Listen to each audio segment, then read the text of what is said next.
what's up, everybody? This is Gary Holt from Exodus and formerly from Slayer, and you're listening to The Razor's Edge.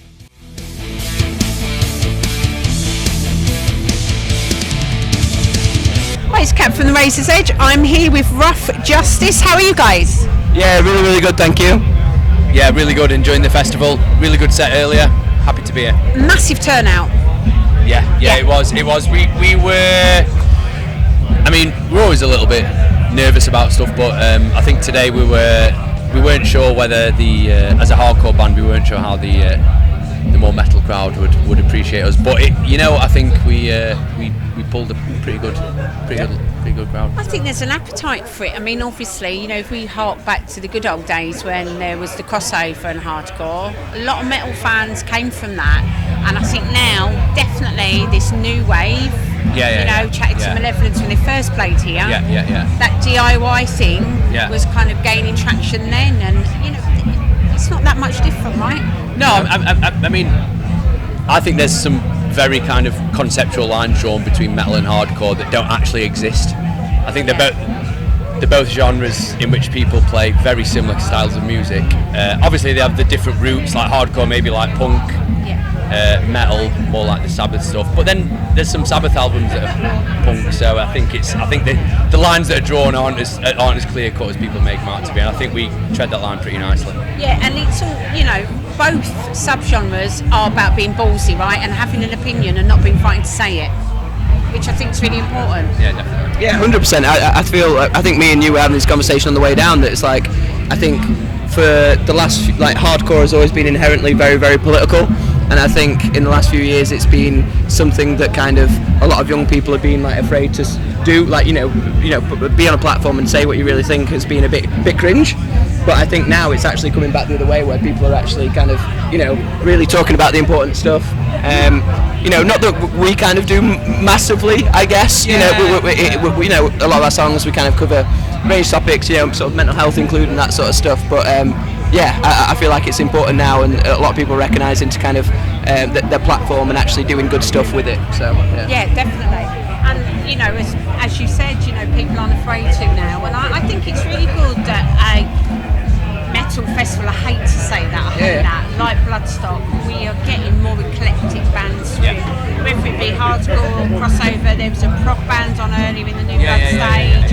There's been folky, and we're all just here to enjoy music, right? Yeah, 100%. I think we have always been fans of a mixed bill. I think we have such eclectic music tastes as a band that anytime we can play a gig with someone who isn't in our world, we're always really excited by that. And I feel like more and more festivals around the world that are doing it. It's a festival in America called Sound and Fury, which is a really big hardcore festival, and they this year had Italian disco pop on and stuff like that. They had Project Pat, the rapper, and stuff. And I feel like more and more stuff like that is welcome, and Bloodstock's a good example of that as well. And plus, I think generally people have more diverse tastes than you'd expect. I think.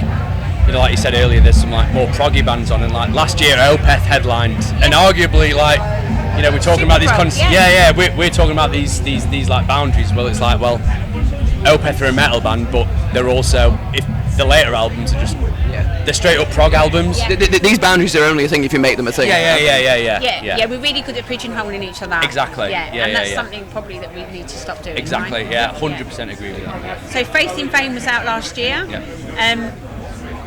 How was that process for you? Because everybody writes and records differently. How do you guys kind of approach that? It was. We had a lot of new songs written, and we didn't really know quite how to release it. But we also had a lot of older songs that were written and recorded in a very DIY manner. They didn't sound great. So we basically decided to fuse the two basically, and kind of re-record a lot of these older songs along with these new ones. And it's a pretty easy process, really, weren't it? I don't know if you want to. Yeah. I mean, exactly like Tippett said. We had these new songs and we had these old songs that we thought, they weren't demoed in the best to the best production, and we thought they deserved the good production. And we thought, well, if we kind of put them together, we should have a nice EP. I mean, we've never been a band that kind of does loads of stuff, so we kind of it's nice to be able to kind of draw from the older Yeah, material. the idea of an LP was a bit scary, I think, at first, but it's worked out well. Brilliant. How soon will you start thinking about new material? Well, I mean, we've got some songs demoed that are sounding really good. At the minute, we're just kind of fine tuning them, getting them dialed in, and then it'll just be a case of starting the same process again, getting back in, just demoing it, putting them onto proper demos, and then starting to record them. We've always been a band that's not really taken things too seriously, kind of done things in our own way, and not put timelines on things. And obviously, we don't do this full time.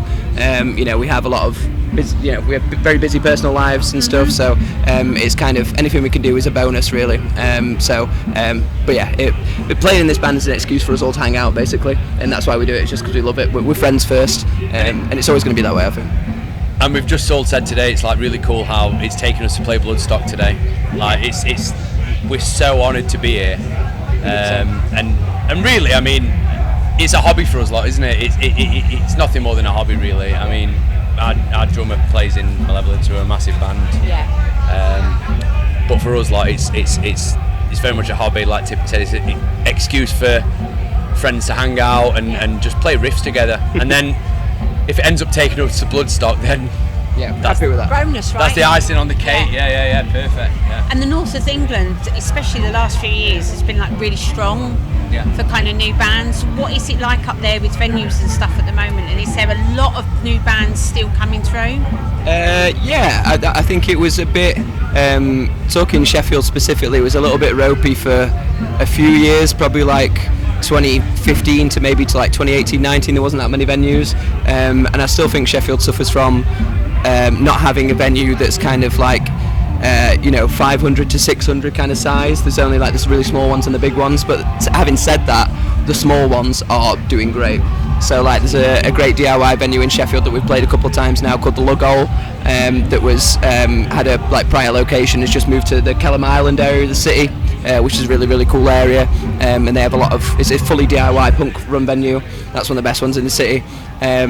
But we were saying earlier as well, I feel like the great thing about Sheffield is that there's a lot of bands that don't really sound like much else, and I think that's kind of always something that Sheffield's had, is like a very unique, obviously none of the bands sound the same, but they've all got their own unique sound, and it's just been really cool to like, we've been doing this for 13 years, and to see bands come and go in that period and bring their own take on hardcore or metal or punk, whatever it may be, is awesome. So yeah.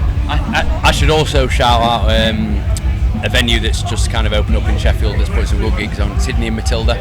They've got a couple of really good rooms in Sheffield. So Well, it's good to hear, because this music scene and industry has struggled, a lot the last few years. So it's always heartening to hear that there are things happening, not just London-centric or Birmingham and those sorts of places, as other places. Is there anything we can expect to see of you guys in the next 12 months? Any kind of plans afoot?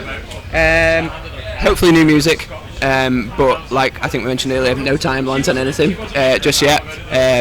Ed moved to Denmark this year in February because he got the first postdoc job that he applied for, and we're very, very proud of him. Congratulations. Yeah, so it's an awesome thing, and like I said, we're all very, very busy in our personal lives. Josh plays in Malevolence, they're doing that full time, so we can't commit to anything, but we're writing music. We would like to have some riffs out within the next 12 months, ideally. Fantastic. But the world's a big place. I don't live in the UK anymore, so. It is, absolutely. And finally, we're asking everybody at the festival the same question this weekend. Obviously, we've lost Ozzy Osbourne the last few weeks. We're just asking people who are here, what did Ozzy and Black Sabbath mean to them?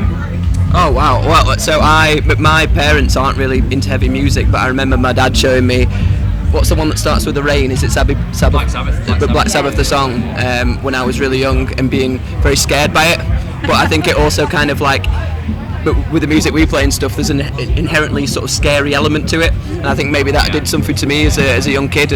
But basically without him, we wouldn't be doing what we're doing right now. So no, I just,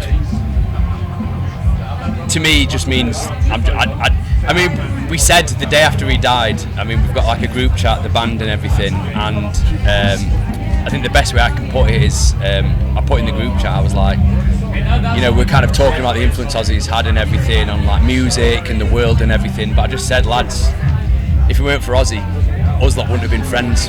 Very likely wouldn't have been friends. You know, like all our friendship group are kind of, we all share similar taste in metal. You know, all the music that falls out of the influence that Ozzy's had. And when he died, it kind of hit me that, you know, if it weren't for him, we might have just been different people on the school corridor who wouldn't have passing seen ships in the night. It just so happened that we all ended up liking the same music, all music that was influenced by Ozzy Osbourne. So, R.I.P. the GOAT. Yeah. I've got him to thank for that, and just obviously the influence he's had on music itself. Just what a go, what a guy. Well, thanks so much for your time, and we'll look forward to seeing something new at some point. At some point. Yeah. Lovely. Thank you so much. Thanks a lot. Cheers. Thank you.